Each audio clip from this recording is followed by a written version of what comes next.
Hello बच्चों, let's see the question. In the following questions, a statement of assertion is followed by a corresponding statement of reason. Of the following statement, choose the correct one.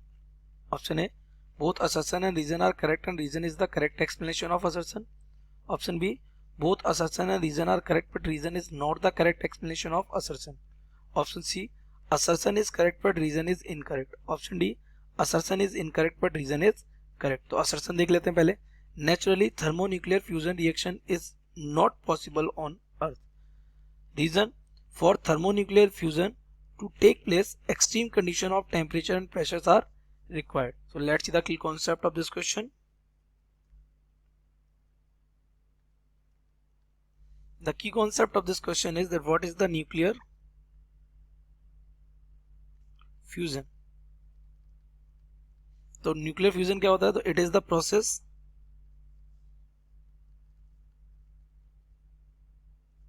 in which two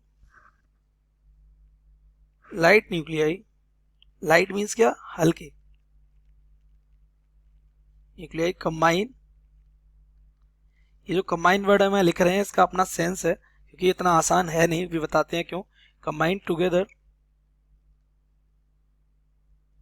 to form a single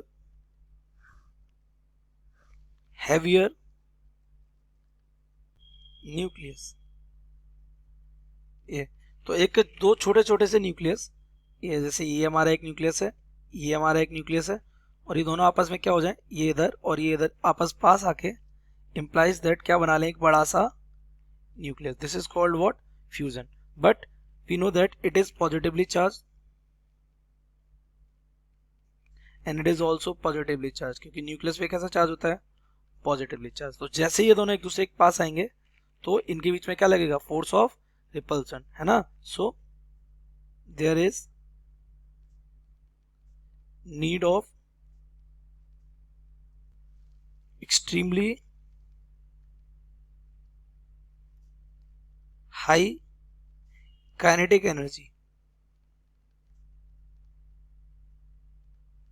so that nuclei can overcome the Coulombian repulsion between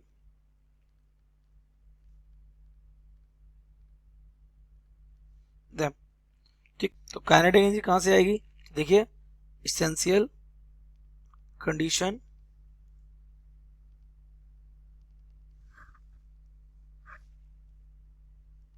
for nuclear fusion. जैसा कि आपने देखा ये इतना आसान नहीं है कि दो न्यूक्लियस को आपस में क्या कर दिया जाए? फ्यूज कर दिया जाए. तो सबसे पहली जो कंडीशन होती है वो होती है क्या? High temperature. तो for fusion they need high temperature. ये हाई टेम्परेचर किस रेंज का होता है? ऑलमोस्ट 10 टू दी पावर 5 और 10 to the power 6 of kelvin का, है ना. टू प्रोवाइड, ये टेम्परेचर क्या करेगा? Sufficient kinetic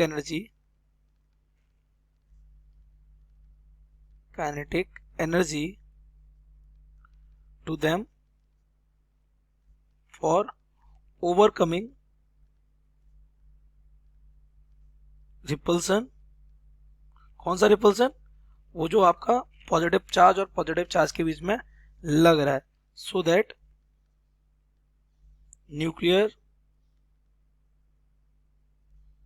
force can be activated. उनको इतना पास ले आए कि न्यूक्लियर फोर्स क्या हो जाए? एक्टिवेट हो जाए. तो वो आपस में क्या कर लेंगे?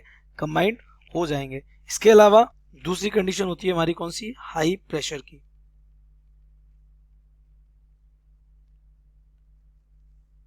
क्योंकि it increases the rate of collision of nuclei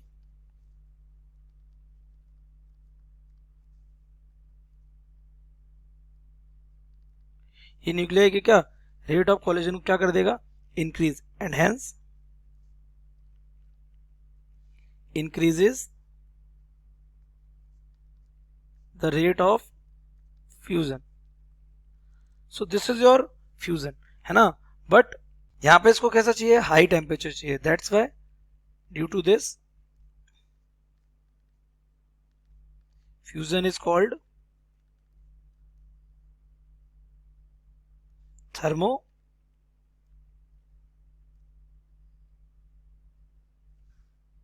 nuclear reaction. इसे हम और क्या कहते हैं, थर्मोन्यूक्लियर रिएक्शन. तो अगर हम अपने स्टेटमेंट्स को देखें तो naturally thermonuclear fusion reaction is not possible on earth. ये तो एकदम करेक्ट है, क्योंकि इतना ज्यादा टेम्परेचर अर्थ पर नेचुरली नहीं बन सकता. हम क्रिएट कर सकते हैं, है ना, बट नेचुरली तो इम्पॉसिबल है. दूसरा रीजन अगर देखें तो for thermonuclear fusion to take place extremely condition of temperature and pressure are required. Yes, इसीलिए तो ये नेचुरली क्या है, पॉसिबल नहीं है. तो रीजन हमारा करेक्ट एक्सप्लेनेशन हो रहा है किसका, असर्शन का. इस वजह से हमारा ऑप्शन ए क्या हो जाएगा, करेक्ट. So correct option